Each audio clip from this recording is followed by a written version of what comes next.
তালাক আরবি শব্দ।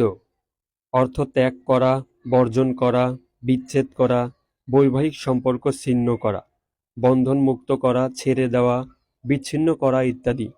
ইসলামী পরিভাষায় বিশেষ শব্দের মাধ্যমে বিবাহ বন্ধনকে ছিন্ন করাকে তালাক বলা হয়। তালাক সবচেয়ে ঘৃণিত বৈধ কাজ। ইসলাম গড়ার পক্ষে, ভাঙার পক্ষে নয়। স্বামী স্ত্রীর বন্ধন ইসলামের দৃষ্টিতে খুবই গুরুত্বপূর্ণ। এ সম্পর্ককে স্থায়ী রাখার জন্য ইসলাম বিয়ের আগে স্ত্রীকে দেখার ব্যবস্থা করে রেখেছে। আল্লাহ তাআলা স্বামী ও স্ত্রীর বন্ধনকে মজবুত অঙ্গীকার বলে ঘোষণা করেছেন। আল্লাহর বাণী, তোমাদের স্ত্রীরা তোমাদের কাছ থেকে মজবুত অঙ্গীকার আদায় করেছে। যেহেতু কুরআন মাজিদে স্বামী স্ত্রীর সম্পর্কে এভাবে মজবুত বলে আখ্যায়িত করা হয়েছে, সেহেতু এতে কোনো ধরনের ব্যাঘাত ঘটা এবং এর মর্যাদাহীন হওয়া উচিত নয়। যে জিনিস এ সম্পর্ককে বিনষ্ট করে তা ইসলামের দৃষ্টিতে ঘৃণিত। আমাদের প্রিয় নবী হযরত মুহাম্মদ সাল্লাল্লাহু আলাইহি ওয়াসাল্লাম বলেছেন, বিয়ে করো, তালাক দিও না, কেননা তালাকের ফলে আল্লাহর আরশ কেঁপে ওঠে। অন্যত্র ইরশাদ করেছেন, কোনো মুমিন কোনো মুমিনা স্ত্রীকে পৃথক করবে না, তার একটি গুণ অপছন্দ হলেও অপরটি পছন্দ হবে। মহানবী হযরত মুহাম্মদ সাল্লাল্লাহু আলাইহি ওয়াসাল্লাম আরও বলেছেন, আল্লাহ তাআলার কাছে সবচেয়ে ঘৃণিত বৈধ কাজ হলো তালাক দান। দ্বিতীয়ত ঘৃণিত বৈধ কাজ হলো ভিক্ষাবৃত্তি। রাসূলুল্লাহ সাল্লাল্লাহু আলাইহি ওয়াসাল্লাম আরও বলেছেন, যে ব্যক্তি কোনো নারীকে তার স্বামীর বিরুদ্ধে খেপিয়ে তোলে, সে আমার দলভুক্ত নয়। আরও বলেছেন, কোনো মহিলার জন্য এটি বৈধ নয় যে তার বোনের তালাক সে চাইবে, যাতে তার সতীত্বের রক্ষাকবচ, বৈবাহিক বন্ধনের অবসান ঘটে এবং নিজে তার স্ত্রী হয়ে যায়। অপর হাদিসে রয়েছে, যে বিনা কারণে স্বামীর কাছে তালাক চায়, তার জন্য জান্নাতের ঘ্রাণও হারাম। তালাক দেওয়ার ক্ষমতা শুধু স্বামীর।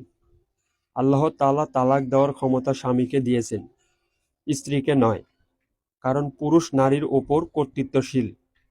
দুনিয়ার দিক দিয়ে ত্রুটি হলো তাদের দুজনের সাক্ষ্য একজন পুরুষের সমান। দ্বীনের দিক দিয়ে ত্রুটি হলো হায়েজ ও নিফাস অবস্থায় তাদের ওপর সালাত ও সিয়াম নাই, তাদের ওপর জিহাদ ফরজ নয়। তালাক পুরুষদের জন্য আর নারীদের জন্য উদ্যত। আল ফিকহুল ইসলামীতে বলা হয়েছে, যিনি তালাকের ক্ষমতা রাখেন তিনি হলেন স্বামী, স্ত্রী তালাকের মালিক নন।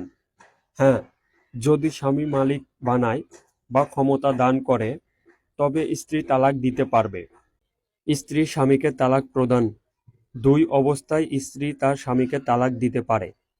এক, যখন স্বামী তার স্ত্রীকে তালাক দেওয়ার অধিকার দেয়, তখন স্ত্রী তার স্বামী প্রদত্ত ক্ষমতা বলকে তালাক দিতে পারে। এতে তাফসীরকে তালাক বলা হয়। মুসলিম পরিভাষায় আইনের গ্রন্থে রয়েছে, যখন কোনো স্বামী তার স্ত্রীকে এই বলে নির্দেশ দান করে যে, তুমি তালাক নাও, তখন স্ত্রী উপস্থিত সবার সম্মুখে নিজের তালাকের কথা ঘোষণা করতে পারে এবং স্বামী তার এ অধিকার থেকে বঞ্চিত করতে পারে না।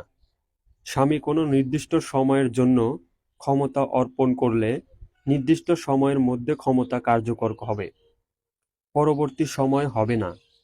স্ত্রী তার স্বামী প্রদত্ত ক্ষমতাবলকে তালাক দিলে ৯০ দিন অতিবাহিত হলে তালাক কার্যকর হবে। তাজবিজে তালাকের বাক্যগুলো হলো, ক, তোমার পথ তুমি দেখো, তোমার কর্তৃত্ব তোমার হাতে, ইচ্ছা করলে তুমি নিজেকে তালাক দাও। যদি স্বামী নিরুদ্দেশ হয়, বিকলাঙ্গ হয়, শারীরিকভাবে অক্ষম হয়, স্ত্রীর ভরণ পোষণ দানে অবহেলা করে, তখন স্ত্রী কাজীর মাধ্যমে বিবাহ বিচ্ছেদ করতে পারে, যা মুসলিম পারিবারিক আইনের গ্রন্থে এবং ইসলামী শরীয়তে বিধান রয়েছে। যদি স্বামী তার স্ত্রীকে তালাক প্রদানের অনুমতি না দেয় এবং স্বামীর মধ্যে যথাযথ কারণ পাওয়া না যায় কিংবা কোনো দোষ না থাকে, তাহলে স্ত্রী তার স্বামীকে তালাক দিতে তা কার্যকর হবে না। তালাক দানের সুন্নত পদ্ধতি। ইসলামী আইনশাস্ত্র মোতাবেক যেমন তালাক প্রদানের অনুমতি দান করেছে, তালাক প্রদানের সুন্দর ব্যবস্থা রেখেছে। তালাক প্রদানের মূল উদ্দেশ্য হতে হবে স্ত্রীকে সংশোধন করা ও ধমক দেয়া। এতে সংশোধিত না হলে হালকা প্রহার করবে। এতেও সংশোধিত না হলে 3টি এমন পবিত্র অবস্থায় তালাক দেবে যাতে সহবাস করেনি। প্রথম পবিত্র অবস্থায় 1 তালাক দেয়ার পর যখন দেখা গেল সে সংশোধিত হয়নি, তখন দ্বিতীয় পবিত্র অবস্থায় আরেক তালাক দেবে। এতেও যদি সংশোধিত না হয়, তবে তৃতীয় পবিত্র অবস্থায় আরেক তালাক দেবে। তৃতীয় তালাকের পর স্ত্রী বিচ্ছিন্ন হয়ে যাবে। এভাবে তালাক দেওয়া সুন্নত এবং সহিহ পদ্ধতি। এর বিপরীত করা বিধায়ক ও নিষিদ্ধ। একসাথে 3 তালাক প্রদান। বর্তমানে সর্বত্র দেখা যায় স্বামী একসাথে স্ত্রীকে 3 বা ততোধিক তালাক দিয়ে থাকে। একসাথে 3 তালাক দেওয়া বিদয়াত। এ ধরনের তালাককে বিদয়াতি তালাক বলা হয়। ইসলামী আইন বিদ্বেষের ঐক্যমতে বিদায় তালাক হারাম ও কবিরা গুনাহ। ইমাম নাফাসি মাহমুদ ইবন লাবিদ থেকে বর্ণিত করা হয়েছে, কিছু সাহাবী বলেন, আমরা রাসূলুল্লাহ সাল্লাল্লাহু আলাইহি ওয়াসাল্লামকে বললাম, এক ব্যক্তি তার স্ত্রীকে একসাথে 3 তালাক দিয়েছে। এ কথা শোনা মাত্র রাসূলুল্লাহ সাল্লাল্লাহু আলাইহি ওয়াসাল্লাম রাগান্বিত হয়ে উঠে দাঁড়ান এবং বললেন, আমি তোমাদের মধ্যে জীবিত থাকায় অবস্থায় সে আল্লাহর কিতাব নিয়ে ছিনিমিনি খেলছে। এক ব্যক্তি দাঁড়িয়ে বললেন, হে আল্লাহর রাসূল সাল্লাল্লাহু আলাইহি ওয়াসাল্লাম, তবে কি তাকে হত্যা করে ফেলব? রাসূল সাল্লাল্লাহু আলাইহি ওয়াসাল্লাম বললেন, না। এই হাদিসে বোঝা গেল একসাথে 3 তালাক দেওয়া হারাম ও মারাত্মক গুনাহ। রাসূলুল্লাহ সাল্লাল্লাহু আলাইহি ওয়াসাল্লাম এরূপ তালাকদাতাকে আল্লাহর কিতাবের সাথে ছিনিমিনি খেলার দায়ে অভিযুক্ত করেছেন।